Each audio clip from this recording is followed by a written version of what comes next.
Well, New York City's migrant crisis has reached an eye-popping new milestone. There are actually now more people seeking asylum in our city shelters than there are homeless New Yorkers. Estoy metida en mi cuenta pequeña, una cuenta que no uso. La cuenta mía tiene una advertencia. Right now, I'm streaming from my small account. The bigger account has a warning, so I don't want to touch it. Because when you get a warning, and if I continue and someone reports the account, I can lose the account. And I don't want to lose the account because I have some money there.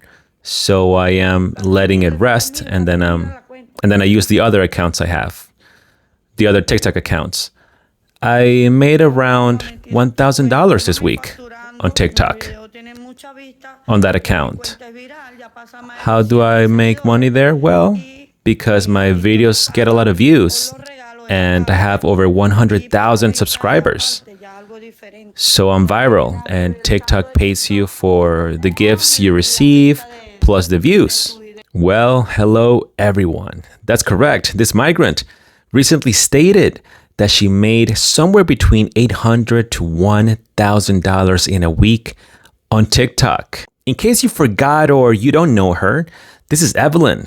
She calls herself God's daughter. I like to call her Satan's daughter, and I've done some reports on her in the past where she has told us she doesn't like America.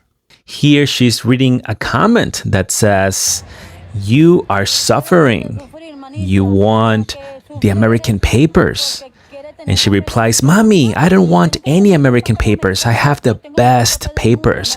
The Venezuelan nationality. I don't want any of these American papers. I step on them. I don't like this country, to be honest with you.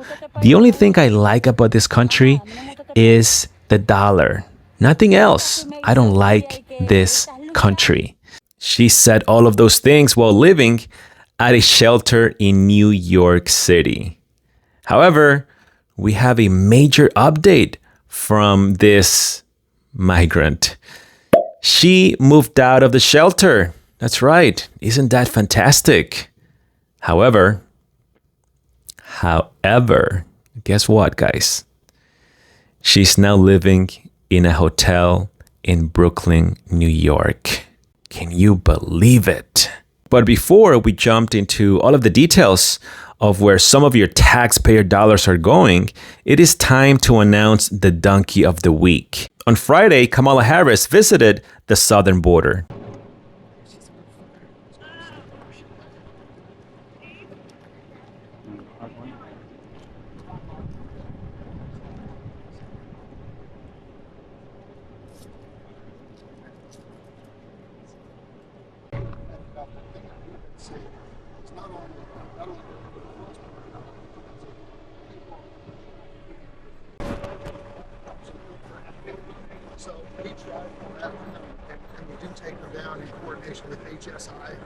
I believe that's her second visit in 3 years.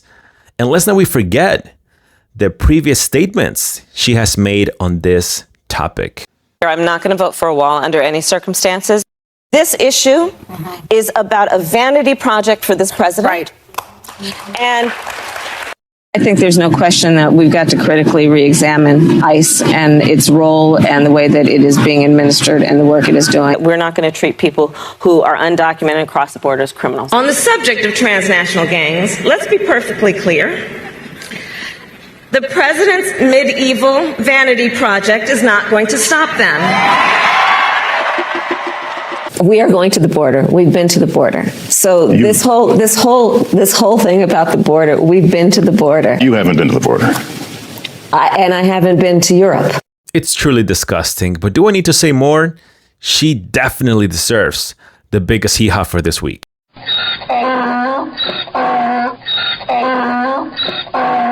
Thanks to Kamala, not only do we have to worry about terrorists making plans to harm us as we speak, but also violent cockroaches, gang members, in addition to parasites and leeches that love to get the benefits from the American people. And then they make fun of you and immigrants alike. They're an open book, pretty much telling us that they are fake asylum seekers. And then they say, well, you will give us all of those benefits and you will like it and thank us for it. And this one right here is the perfect example.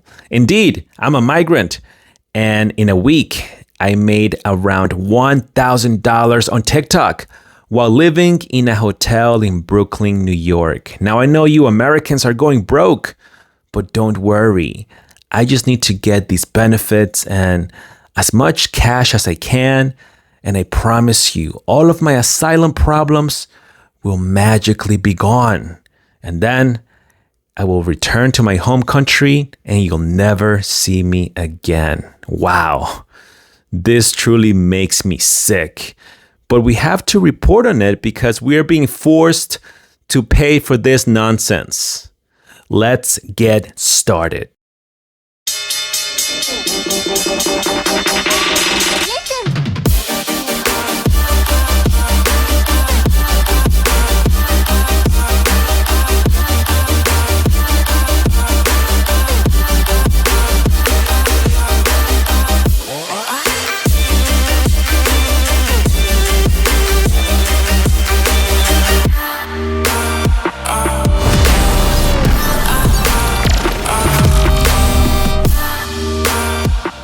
Okay, guys, so while millions of Americans are working hard right now in order to barely survive this horrendous economy, you have Satan's daughter showing off the amount of cash she's making, perhaps on a daily or weekly basis. And you can see she's having the time of her life. Here on this clip, she is replying to a comment that told her that those bills looked fake, but I think it's because of the filter she had on the previous video. But here she's showing that indeed they are real. Then we have another clip with a similar comment, and she is once again saying that you guys shouldn't worry about me or what I do, but telling us or showing us that they are real. So based on the information that I've received from other TikTokers and even herself, she has stated that she sells bread or sometimes soda cans and even cigarettes, from my understanding. Now, I don't have any video of this, so I cannot confirm it, but this is what I've heard from other TikTokers that post certain videos on their profiles that maybe live near the area where she lives. And again, even herself, she has stated that she sells things on the street multiple times. And so it would make sense because the money that she's making is cash, so she doesn't have to pay anything for it. The city believes she's broke, and so the city will continue to help her until, I don't know, well, as she told us before, until she goes back to her home country. Here she is in her new hotel room with her husband or boyfriend. I mean, having the time of their lives. Amazing, isn't it? Incredible. In case you were not aware, I actually interviewed her when I started to cover the border crisis. And you can say she was kind of new in posting TikTok videos. At the time, she did not make any reference about not liking America, but she was posting content like dancing inside of the shelter. And so I wanted to get more information, and she agreed to the interview. I'm sure she wouldn't now, but back then she did. I didn't have that much content on migrants anyway at the time. So she told me that she has an ill child in Venezuela with a heart condition. Now, to be fair, she did change her story multiple times within the interview. But imagine having a sick child in another country and doing this kind of stuff. Going dancing, drinking. I mean, it shows you the type of person she is. Again, it could all be lies. Who the heck knows? But you kind of want it to be a lie because if it is true, wow, it's even more disgusting than you originally thought. So yeah, that's her, guys. You are working hard, trying to pay your bills and trying to pay your rent. And Satan's daughter, Evelyn, she's not worrying about any of that. She is loving her time here in America. Speaking about her child, she is saying in this video that the community came together to provide the migrants school supplies for their kids. And she even got some for her kids, and she said she's going to send those to Venezuela. Imagine that. And I believe that's right outside of the hotel where she lives now. And you can see there's some people there that are set up, and they are giving what it seems to be school supplies, again, to the migrant families. So, hey, she got some for her kids, even though her kids are not here in the country, but she will send those to Venezuela according to her statements. And if you didn't believe me that she's living in a hotel, well, this is her dancing in front of it. And then there's other clips where she is right there dancing in her new hotel room. Right? You can see the pictures right there and the video. I mean, you can say that perhaps she's living even better than a lot of Americans right now. She doesn't speak English, nor does it seem that she wants to speak English. And again, we know she doesn't like this country, but she loves staying here while getting this assistance. But what about this hotel? So this one, per what she said, it's on 29 Ryerson Street in Brooklyn, New York. And I found their website, which is Perkins Eastman. And these are the pictures, guys, of the project for this hotel. And again, this is the website. And here they stated the following: renovation and expansion of a light manufacturing building located on two lots, 29 Ryerson and 256 Flushing Avenue, in the Wallabout section of Brooklyn across the street from the Navy Yard. The two side-by-side sites includes a massive 8-story warehouse, manufacturing building with incredible architectural character, a vacant parking lot, and a 1-story corner building along Flushing Avenue. The 270,000 square foot project contains office space, retail, and parking, targeting technology, advertising, media, and other like-minded companies.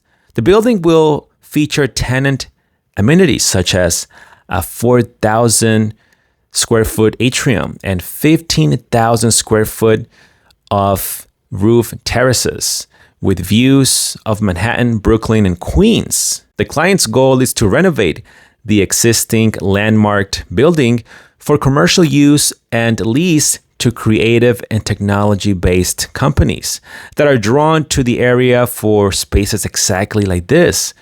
Another objective is to draw people from the Navy Yard nearby to the retail at Ryerson on the ground level and up to the roof terraces. The building has incredible views, an open floor plate with high ceilings and wide column spacing. Its structural origin as a building designed to house major pieces of machinery allows for a variety of adaptations of space. Therefore, it seems that was the original plan. But then I came across this article. A second migrant shelter quietly opens in Clinton Hill, 1 block away from large shelter complex. On Friday, the city quietly opened a new emergency migrant shelter, located at 29 Ryerson Street, between Park and Flushing Avenues in Clinton Hill, Brooklyn, adding to the more than 3,000 asylum seekers who have arrived in the neighborhood since 2023, and further unsettling local residents who complain the existing shelter has been poorly managed by the city. The new migrant shelter, which sits just outside of the shadows of the Brooklyn-Queens Expressway overpass, is the second to open in the neighborhood in under a year. The first one, inside a block-long, multi-building complex located at 47 Hall Street, is just 1 block away. About half a dozen Clinton Hill residents who spoke to BK Reader said they did not know about the opening of the new shelter, including a puzzled Hall Street resident, Mary Chong, who grew up in Fort Greene and has lived on Hall Street for the past 25 years. "I don't know much about the Ryerson shelter. I just heard about it," she said. "I don't know what the mission is. I don't know what the goal is." Another Hall Street resident, who asked to be referred to as MG, has lived in Clinton Hill for more than 20 years. She said she'd heard another shelter was coming but was unaware it had opened already. "We heard rumblings about it, but nobody was giving us information directly or at the community board meetings." More than 189,200 migrants have come through the city's intake system since the spring of last year, and the city now runs 221 emergency shelter sites. The city saw 1,500 new asylum seekers enter the shelter system in the first week of April, and it now has more than 119,000 people in its care, including 64,400 migrants, a City Hall spokesperson told BK Reader. "We have used all of the tools available to manage this crisis, and this temporary emergency site will help us continue responding," the spokesperson said. According to public records, the building on Ryerson Street, a high-rise, is owned by the Sella Group, a Queen-based real estate company. The company was in the process of reconfiguring the former Mergenthaler linotype factory as a mixed-use space that included a boutique hotel, according to the company website. The Ryerson Street shelter will have 50 rooms available for single adults and will open a total of 383 rooms over the next few months.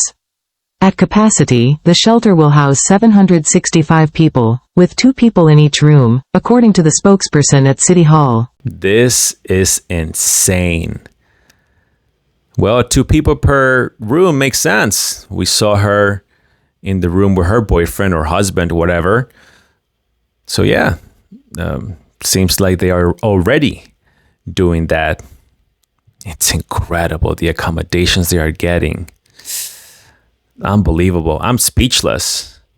Imagine how much money they're paying for that. New York will go broke. And so will America. This is why we need Trump back in office. It's just, he has to get back. He has to. Wow. So then here on this clip, she's answering. Remember, by the way, all of these are like live streams, most of them. And she's replying to the chat.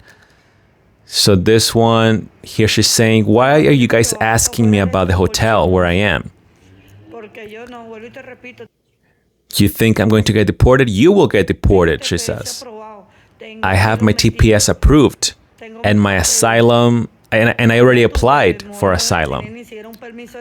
Maybe you don't even have a work permit." And then here she replied to another comment, and she said, "I'm at 29 Ryerson Street."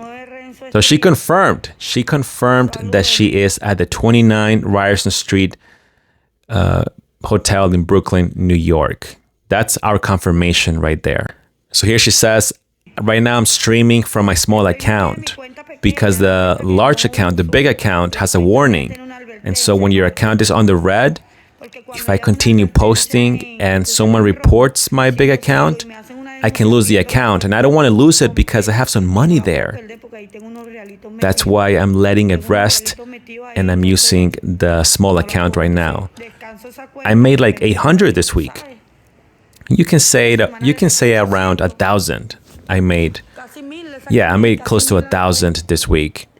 How do I monetize? Well, because my videos have a lot of views. I'm viral. I have over 100,000 followers, and TikTok pays you for gifts in addition to your views. So it's completely separate. You get paid You get paid for the views and also the gifts that people send you. Someone asked her, how is it over there? She says, here? Well, here is a country where no one will pretty much help you or do anything for you. And it's not like when you are in Peru or Colombia that you can take a bus to go visit your family and then go back to another country in South America. No, here you cannot do that. Here you are screwed. We are in a country where a lot of us suffer, where your own Venezuelan friend or I guess citizen will talk bad about you, she says. That's how this country is. And then someone asked her, how long does it take you to do your hair like this? And she says, it depends. It could take 6 to 7 hours to do my hair. How much is the rent here? I don't know, maybe 1,000 or 1,200. But remember, I don't pay anything because I live out of the taxpayers' money. So what do you guys think? It takes her about 6 to 7 hours to finish her hair. And then she sells some things on the streets. Once she gets the cash, it's all for her. Doesn't need to report it to the city or the federal government. As far as they're concerned, she is broke. And she lives with her boyfriend there in that hotel. Amazing, right? Guys, let me know your thoughts in the comment section below. Do not forget to support my content by smashing the like button, subscribe, and sharing this video. Follow me everywhere, and my friends, I will see you next time.